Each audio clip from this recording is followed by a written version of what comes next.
দীঘা এই শহর অনেকের কাছে চেনা। এই শহরের নামটাই মানুষকে নতুন করে বাঁচতে শেখায়। দীঘা আসলে কিসের জন্য পরিচিত? সমুদ্রের ঢেউ, মোহনা, এখানকার মাছ,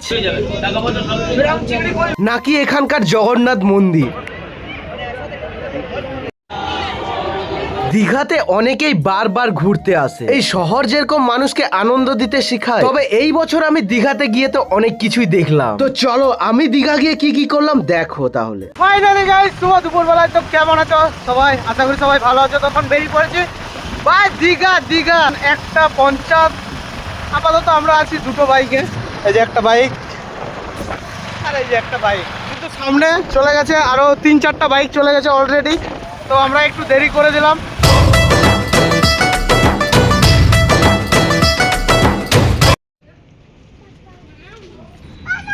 আমরা এখন চলে এসেছি মা গুপ্তমণি মায়ের মন্দিরে এখানে।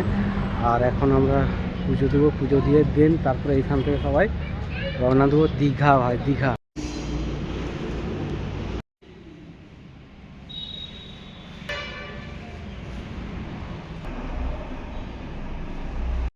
তোমরা সবাই কাই যাবে?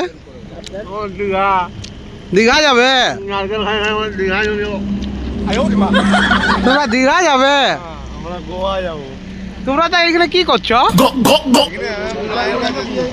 হ্যাঁ, পয়সা নাই? তাই এত দামি দামি গাড়ি, এত দামি দামি পেনজামা পরে আছে, পয়সা নাই তোমাদের কাছে? যা বাবা, এটাই হচ্ছে আমাদের আপাতত গ্যাং, কিন্তু আগে আরো 2-3 জন আছে। কোথায়? আমরা আসি না, তার আগে আমরা সবার আগে প্রসাদটা খেয়ে নিই, তারপর যাওয়া হবে।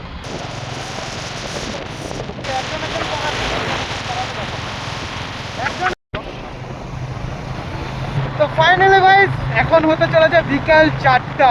তো আমরা এখন বেরিয়ে পড়েছি দূর দেশে যাবো রে, বাসা বানাবো রে, থাকবো দুজনে একসাথে।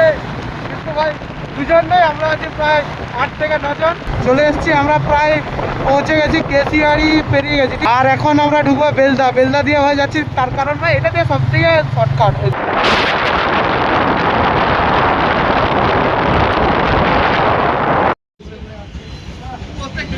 এখন চলে এসেছি আমরা বেলদার হচ্ছে মার্কেট, যেটা হচ্ছে মেন মার্কেট। এই যে সামনে তোমরা দেখতে পাচ্ছ একদম বেলদার মার্কেট। আর একটু আগে ভাই আমরা রেলগেটটা পেরোলাম, ঠিক? আর ভাই সাহেব ওইখানে রেলগেট যারা যারা জানোই, বেলদার আশেপাশে যারা আছো তারাই জানো যে বেলদার রেলগেটটা কত পরিমাণে ভিড় থাকে। এই হচ্ছে আমাদের হচ্ছে গ্যাং। কটা বাইক আছে? 1টা 2টা 3টা 4টা 5টা, এখনো আরেকটা বাকি আছে। ওর বিশাল একটু কুলকুলানি আছে বলে ওই জন্য নিজের থেকে আগের থেকে সাইডে একাই চলে গেছে। মানে আর কি বলবো ভাই, একসঙ্গে থাকলে যেটা হয়। হ্যাঁ, ও চুলকানি। আমার হচ্ছে কুলকুলানি, এদের হচ্ছে চুলকানি। যে যেটা বলতে পারো, আমার কোনো সমস্যা নেই। আবার হচ্ছে কুলকুলানি। কোনটা কোনটা? তুমি তাহলে আমারটা যাবে না? আরে আমার সাথে তোরা টেক্কাই তো পারবি না। চলো চলো চল বেরাচ্ছি, দেখ এই যে নিয়ে বেরা। তুমি আমার সঙ্গে যাবে কি? আমাকে পছন্দ হয়েছে কি? হ্যাঁ, আমাকে ধরতে পারলেই হলো। ধরতে পারবি তো? তাহলে ঠিক আছে, ঠিক আছে, চলো চলো চলো, তোমার সাথে যাবো। চলো, চাটা কে খাওয়াচ্ছে সেটা আগে বল। 10টা তো তুই করে দিলি না, ওরকম কোনো সিস্টেম না। দেখ, যে চা দেবে না, যে চা অর্ডার দিবে তে ভাই খাওয়াবে। ওই কি আবার 15 এইখানে কে, এইখানে 15 কে 20 কে, এইখানে কোনো গল্পই নাই, কোনো গল্পই নাই। যে অর্ডার দেবে তে খাওয়াবে। হ্যাঁ, না এইখানে কেউ ভাস্কর মাহাতো কেউ না, কেউ না, না না না। যদি না চা খাওয়াই তো ব্লগ। কি ব্লগ? ব্লগ করছি তো গাইস। ব্লগ ওই ব্লগ নয়, আমি ব্লগ বলিনি, ব্লগ বলছি। ও মানে অ্যাকাউন্টে ব্লক করে দেবে, কোনো সমস্যা নেই। আনসাবস্ক্রাইব সব আনসাবস্ক্রাইব করে দাও, কোনো অসুবিধা নেই। তোমরা আছো জানি গাইস, এদের কথা বাদ দাও। তো এখন চা অর্ডার দিয়ে দিয়েছি, গরম গরম এখন চা নিয়ে চলে এসছে আমাদের মোটর ভাই। চলো একটা করে চা দেওয়া যাক। কি ঠিক আছে, বল তোরা থাক ফ্লাইওভারে। ঠাকুমা যাবে? চলো চলো, আমার বাইকে নিয়ে যাবো। চলো, আমাদের ঝাড়গ্রামের চায়ের থেকে বেলদার চা কেমন? সেই লেভেলের বল। আমি তো এখনো পর্যন্ত খাইলি, আমি আগে খাই তো তারপরে বলবো। আছে না, এই তো আমার হাতে। ও সেরা সেরা সেরা যে চা দোকানটায় আমরা ভাই চা খেলাম, এই হচ্ছে সেই দোকান, কাকিমার দোকান।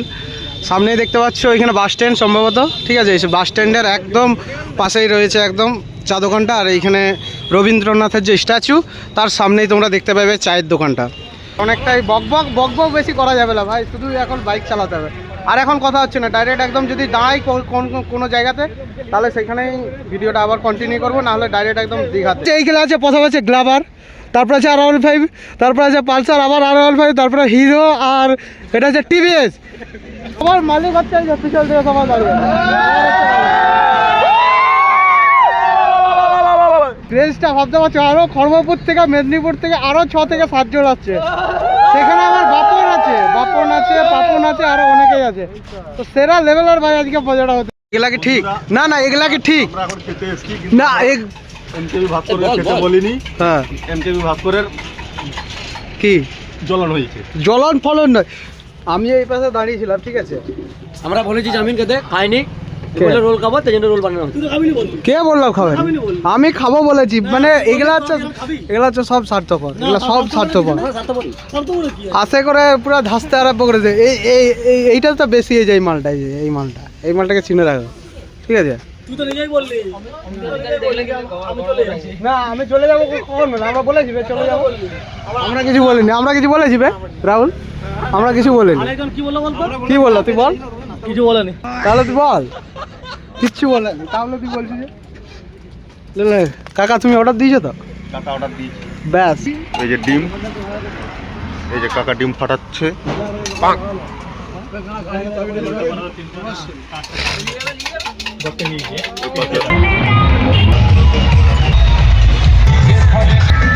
তো গাইস, তারপর পৌঁছে গেছিলাম আমরা যে হোটেলে বুকিং করেছিলাম, সেই হোটেলে, হোটেল শিবানীতে। হোটেলের ভেতর ঢুকতেই দেখি এইখানে মেদিনীপুরের সব ছেলেরা চলে এসেছে। আর আমরা যদি একসঙ্গে যদি থাকি, তাহলে ভাবতেই পারছো যে আমাদের আনন্দ ফুর্তিটা কতটাই না হবে। কারণ ভাই সবাই কন্টেন্ট ক্রিয়েটাররা একসঙ্গে যখন থাকি ভাই, আনন্দ মজা মানে কি আর বলবো, তোমাদেরকে বলে বোঝাতে পারবো না। তোমরা ভিডিওটা দেখলেই তোমরা বুঝতে পারবে। আজকের ভিডিওটি এতটুকুই। আর হ্যাঁ, পরের ভিডিওতে দেখা হচ্ছে আমরা দীঘাতে গিয়ে কি কি করলাম। রুমের ভেতরে বন্ধুরা মিলে মজা করা, তার সাথে আবার বিচে গিয়ে চিংড়ি মাছ খাওয়া।